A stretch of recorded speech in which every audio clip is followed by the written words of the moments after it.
രണ്ടാമത്തെ കുഞ്ഞും നഷ്ടമായിരിക്കുകയാണ്. 136 കിലോ ഭാരമുള്ള കുഞ്ഞിനെയുമായി കടലിൽ അലഞ്ഞു തിരിഞ്ഞ് നടക്കുകയാണ് കൊലയാളി തിമിംഗലം. തഹ്ലേക്കോ എന്ന വിളിപ്പേരിൽ അറിയപ്പെടുന്ന J-35 എന്ന കൊലയാളി തിമിംഗലമാണ് തന്റെ കുഞ്ഞുമായി അമേരിക്കയിലെ വാഷിംഗ്ടണിൽ തെക്കു പടിഞ്ഞാറൻ മേഖലയിൽ കാണപ്പെട്ടിരിക്കുന്നത്. 2018 സമാന രീതിയിൽ കുഞ്ഞിന്റെ മൃതദേഹവുമായി 17 ദിവസമായിരുന്നു ഇതേ കൊലയാളി തിമിംഗലം തന്നെ 1600 കിലോമീറ്റർ സഞ്ചരിച്ചിരുന്നത്. തഹ്ലേക്കായ്ക്ക് പുതിയ കുഞ്ഞ് ജനിച്ചതായി 2024 ഡിസംബർ 20 ഗവേഷകർ സൂചിപ്പിച്ചിരുന്നു. National oceanic and atmospheric administration December 23 ഇത് സ്ഥിരീകരിക്കുകയും ചെയ്തു. പക്ഷേ പുതുവർഷ തലേന്ന് J-51 എന്ന് പേര് നൽകിയ ഈ കുഞ്ഞ് മരണപ്പെട്ടു.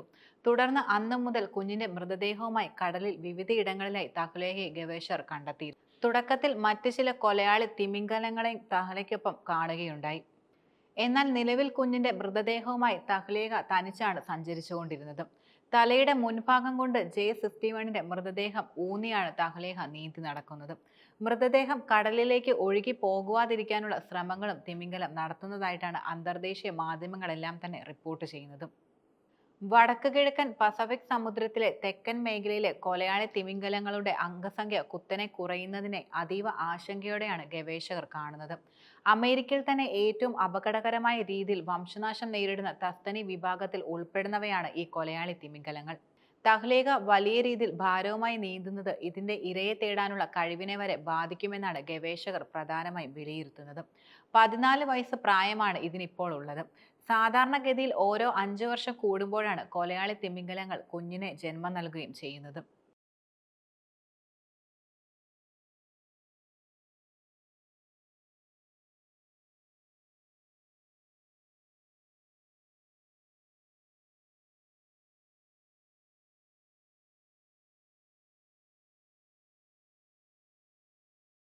ഇന്ത്യയും താലിബാൻ ഭരണത്തിലുള്ള അഫ്ഗാനിസ്ഥാനും തമ്മിൽ സഹകരണം ശക്തിപ്പെടുത്താനായുള്ള ധാരണയ്ക്കായി ഒരുങ്ങുമ്പോൾ യഥാർത്ഥത്തിൽ പ്രതിസന്ധിയിലാകുന്നത് പാകിസ്ഥാനാണ്. ദുബായിൽ ഇന്ത്യൻ വിദേശകാര്യ സെക്രട്ടറി വിക്രം മിശ്രയും അഫ്ഗാനിസ്ഥാന്റെ ആക്ടിംഗ് വിദേശകാര്യമന്ത്രി അമീർ ഖാൻ മുത്താഖിയും തമ്മിൽ കൂടിക്കാഴ്ച നടത്തുകയുണ്ടായി. താലിബാൻ ഭരണം ഏറ്റെടുത്തതിനു ശേഷം നടക്കുന്ന ആദ്യ ഉന്നതതല കൂടിക്കാഴ്ച കൂടിയാണിത്. ഇന്ത്യക്കെതിരെ പാകിസ്ഥാൻ നടത്തുന്ന നീക്കങ്ങളിൽ അഫ്ഗാൻ യാതൊരുവിധ പിന്തുണയും ഉണ്ടാകില്ല. അഫ്ഗാനിസ്ഥാനിൽ വികസന പദ്ധതികൾ ആരംഭിക്കാൻ ഇന്ത്യ താൽപര്യം അറിയിച്ചിട്ടുണ്ട്. കായികം, അതായത് ക്രിക്കറ്റ് രംഗത്തെ സഹകരണവും ശക്തിപ്പെടുത്തുകയും ചെയ്യും. അഫ്ഗാൻ ക്രിക്കറ്റിന് വലിയ സംഭാവനകളാണ് ഇന്ത്യ ഇപ്പോൾ നൽകുന്നതും.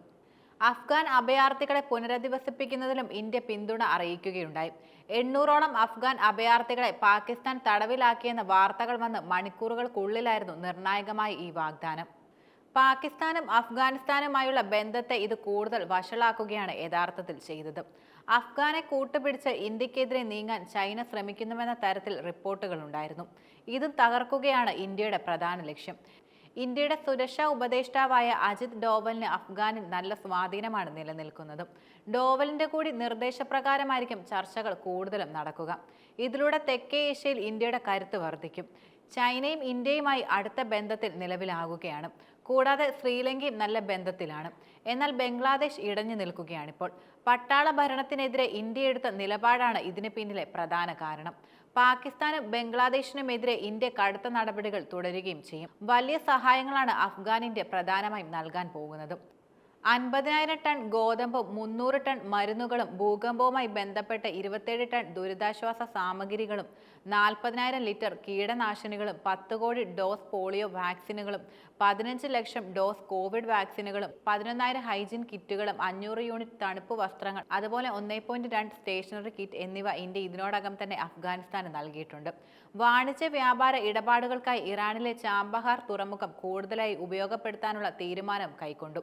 നയതന്ത്ര ബന്ധം ഔപചാരികമാക്കുന്നതിനുള്ള സുപ്രധാന ചുവടുവെപ്പിലാണ് ഡൽഹിയും കാബൂളുമെന്ന് നേരത്തെ തന്നെ റിപ്പോർട്ടുകൾ വന്നിരുന്നു. 2021 ഓഗസ്റ്റിൽ താലിബാൻ സർക്കാർ അധികാരത്തിൽ വന്നതിന് ശേഷമായിരുന്നു ഇരു രാജ്യങ്ങൾ തമ്മിലുള്ള നയതന്ത്ര ബന്ധങ്ങളിൽ ഇന്ത്യ പ്രധാനമായും അകലം പാലിച്ചത്.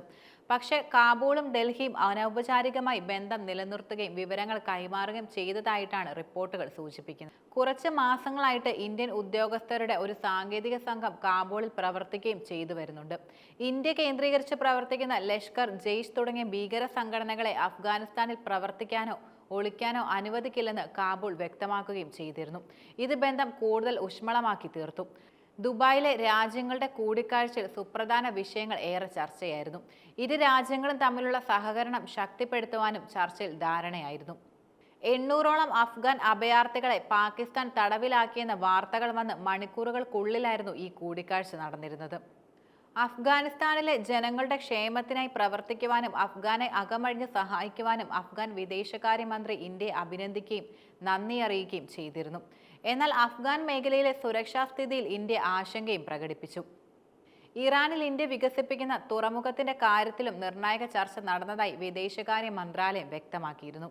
വാണിജ്യ വ്യാപാര ഇടപാടുകൾക്കായി ഇറാനിലെ തുറമുഖം കൂടുതൽ ഉപയോഗപ്പെടുത്താനുള്ള തീരുമാനം ഇരു രാജ്യങ്ങളും കൈക്കൊണ്ടു. അഫ്ഗാനിസ്ഥാനെ വരുതിയിലാക്കാൻ ചൈനയുടെ ഇടപെടലുകളും നടക്കുന്നുണ്ട്. അഫ്ഗാനിലെ പ്രകൃതി വിഭവങ്ങളെ ലക്ഷ്യമിട്ടായിരുന്നു ചൈനയുടെ നീക്കങ്ങളെല്ലാം. ഇതുകൂടി മനസ്സിൽ വെച്ചിട്ടാണ് ഇന്ത്യയുടെ നീക്കം. മാസങ്ങൾക്ക് മുമ്പ് അഫ്ഗാനിസ്ഥാനിൽ നിന്ന് ഇന്ത്യയിലെത്തി പഠിക്കുന്ന വിദ്യാർത്ഥിയെ മുംബൈയിലെ അഫ്ഗാനിസ്ഥാന്റെ ആക്ടിംഗ് കോൺസുലുമായി താലിബാൻ നിയമിച്ചിരുന്നു. ഇന്ത്യ താലിബാൻ ബന്ധത്തിൽ നയതന്ത്രപരമായ ചർച്ചകളെ ഇത് വേഗത്തിലാക്കുകയും ചെയ്തു. ഡൽഹി സൗത്ത് ഏഷ്യ യൂണിവേഴ്സിറ്റിയിൽ അന്താരാഷ്ട്ര നിയമത്തിൽ ഗവേഷണ വിദ്യാർത്ഥിയായ ഇക്രാമുദ്ദീൻ കമീലാണ് കോൺസുൽ എന്നത്. കഴിഞ്ഞ 7 വർഷമായി ഇക്രാമുദ്ദീൻ ഇന്ത്യയിൽ പഠനത്തിന്റെ ഭാഗമായിട്ടുണ്ട്. ഇയാൾക്ക് അഫ്ഗാനിസ്ഥാന്റെ മുംബൈ കോൺസുലേറ്റിന്റെ ചുമതലയായിരുന്നു പ്രധാനമായും നൽകിയിരുന്നത്. കേന്ദ്ര വിദേശകാര്യ മന്ത്രാലയത്തിന്റെ സ്കോളർഷിപ്പോട് കൂടിയാണ് ഇക്രാമുദ്ദീൻ ഇന്ത്യയിലേക്ക് പ്രധാനമായി പഠിക്കുന്നത്.